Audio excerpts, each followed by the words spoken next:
Thorium, harta yang belum bisa dimainkan pejabat juga karena dunia belum mau memanfaatkan thorium sebagai mineralnya pindah ke negara hegemoni. Secara teknologi Indonesia siap, secara dana dengan printing money buat listrik nuklir tenaga thorium juga siap. Jangan bilang teknologinya nggak ada, nyali aja yang dibutuhkan sekarang. Thorium 1 kilo itu sama dengan 1000 tonnya batu bara. Maka cadangan thorium Indonesia bisa menghidupkan listrik Indonesia lebih dari 1000 tahun dengan biaya 1/4 dari yang sekarang, yang akan membuat manufaktur, pabrik, mesin industri dibangun di Indonesia. Harga kos listriknya 1/4 dibanding Tiongkok.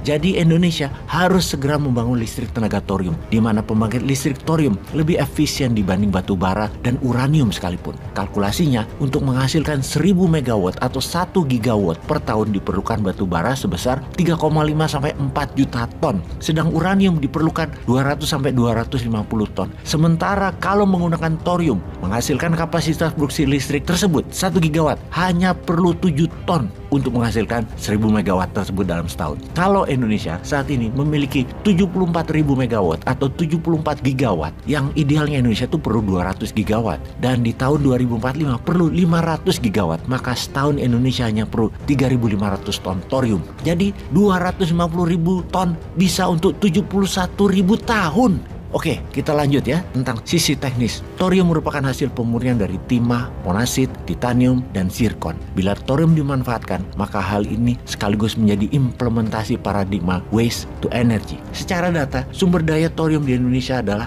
250.000 ton, sehingga Indonesia bukan hanya merupakan negara yang siap menjadi negara dengan ketahanan energi yang kuat selama lebih dari 1000 tahun, namun juga mampu memasok energi listrik secara internasional. 5 daerah penghasil potensi thorium yaitu Bangka Belitung, Kalimantan Barat, Kalimantan Timur, dan Sulawesi Barat.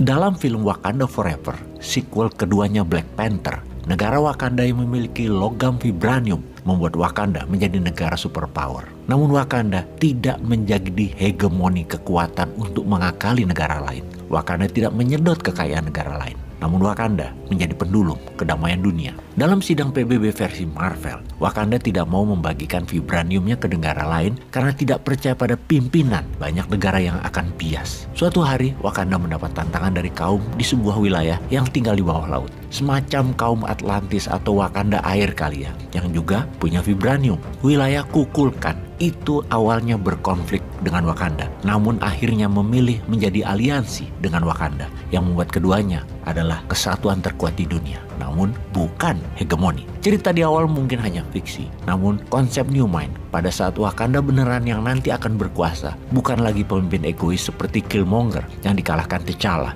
Namun sayangnya T'Challa adalah pemimpin yang terlalu modis, terlalu noble, terlalu mulia. Wakanda perlu dipimpin pemimpin yang adil, yang tidak gila power, namun siap perang. Moto Civis Pacem Parabellum itu cocok banget buat Wakanda baru, buat Indonesia baru. Cinta damai, namun selalu siap untuk berperang. Idenya dalam kedamaian dunia, Indonesia baru ke depan adalah the world without superpower. Dunia tanpa hegemoni. Ini kunci kedamaian dunia, yaitu dunia tanpa hegemoni. Untuk membuat perdamaian tersebut, apa vibraniumnya Indonesia? Indonesia punya banyak mineral, namun sayang selama ini mineral tersebut hanya jadi komoditas. Cuman jadi alat transaksi dari aset tersebut. Aset yang berupa mineral, sayangnya Indonesia kecil keuntungannya, hanya dapat tidak lebih 15%-an hanya dari pajak. Sisanya asetnya hilang diambil oligar, hilang diambil pejabat yang ngakali pejabat lebih tinggi agar melihat bahwa menjual tanah air itu menguntungkan buat negara. Uangnya 450 triliun setahun. Itu uang kemana coba kalau pejabat tingginya sadar? Bukan uangnya Indonesia. Uang Indonesia hanya 10-15% saja. Itu uang investor, Bung. Bukan uang rakyat. Negara paling top dapat 15%-an. Rakyat dipotong dengan korupsi pejabat-pejabat sekitar 5%-an. Sisanya dibagi buat 280 juta rakyat. Ya tinggal angin. Maka tinggal thorium, harta yang belum bisa dimainkan pejabat juga karena dunia belum mau memanfaatkan thorium sebagai mineralnya pindah ke negara hegemoni. Secara teknologi Indonesia siap, secara dana dengan printing money buat listrik nuklir tenaga thorium juga siap. Jangan bilang teknologinya nggak ada. Nyali aja yang dibutuhkan sekarang. Thorium 1 kilo itu sama dengan 1000 tonnya batu bara. Maka cadangan thorium Indonesia bisa menghidupkan listrik Indonesia lebih dari 1000 tahun dengan biaya 1/4 dari yang sekarang, yang akan membuat manufaktur, pabrik, mesin industri dibangun di Indonesia. Harga kos listriknya 1/4 dibanding Tiongkok. Jadi Indonesia harus segera membangun listrik tenaga thorium, di mana pembangkit listrik thorium lebih efisien dibanding batu bara dan uranium sekalipun. Kalkulasinya, untuk menghasilkan 1000 megawatt atau 1 gigawatt per tahun diperlukan batu bara sebesar 3,5 sampai 4 juta ton. Sedang uranium diperlukan 200 sampai 250 ton. Sementara kalau menggunakan thorium, menghasilkan kapasitas produksi listrik tersebut 1 gigawatt hanya perlu 7 ton untuk menghasilkan 1000 megawatt tersebut dalam setahun. Kalau Indonesia saat ini memiliki 74.000 megawatt atau 74 gigawatt, yang idealnya Indonesia itu perlu 200 gigawatt, dan di tahun 2045 perlu 500 gigawatt, maka setahun Indonesia hanya perlu 3.500 ton thorium. Jadi 250.000 ton bisa untuk 71.000 tahun. Oke, kita lanjut ya tentang sisi teknis. Thorium merupakan hasil pemurnian dari timah, monasit, titanium, dan zirkon. Bila thorium dimanfaatkan, maka hal ini sekaligus menjadi implementasi paradigma waste to energy. Secara data, sumber daya thorium di Indonesia adalah 250.000 ton, sehingga Indonesia bukan hanya merupakan negara yang siap menjadi negara dengan ketahanan energi yang kuat selama lebih dari 1000 tahun, namun juga mampu memasok energi listrik secara internasional.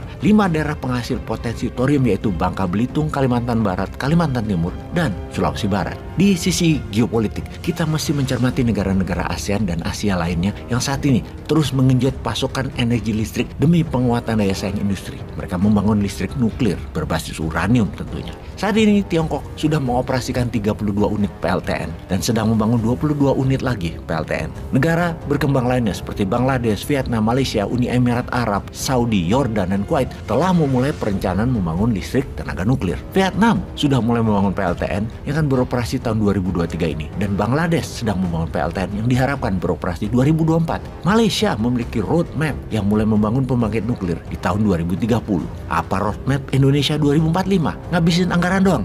Itu kan dulu. Di tahun 2024 ke depan beda lah. Ada roadmap 2045, di mana di tahun 2035 50% listrik Indonesia sudah berbasis thorium. Di tahun 2045 100% berbasis thorium, dan di tahun 2070 Indonesia menerangi 50% dunia berbasis thorium. Sedikit nasihat, nuklir thorium Indonesia sebagai negara pemilik cadangan thorium terbesar di dunia jangan sampai ambiar seperti nikel yang membuat Tiongkok penguasa cadangan nikel jadi terbesar di dunia, yang tambangnya 10 tahun ini disedot habis-habisan, yang jadi smelter bahan setengah jadi, tidak di refining, yang seakan smelter sudah maju industrinya masih dikadali Tiongkok yang pemurniannya adalah di sana, dan cadangannya menjadikan Tiongkok penguasa nikel untuk baterai terbanyak di dunia.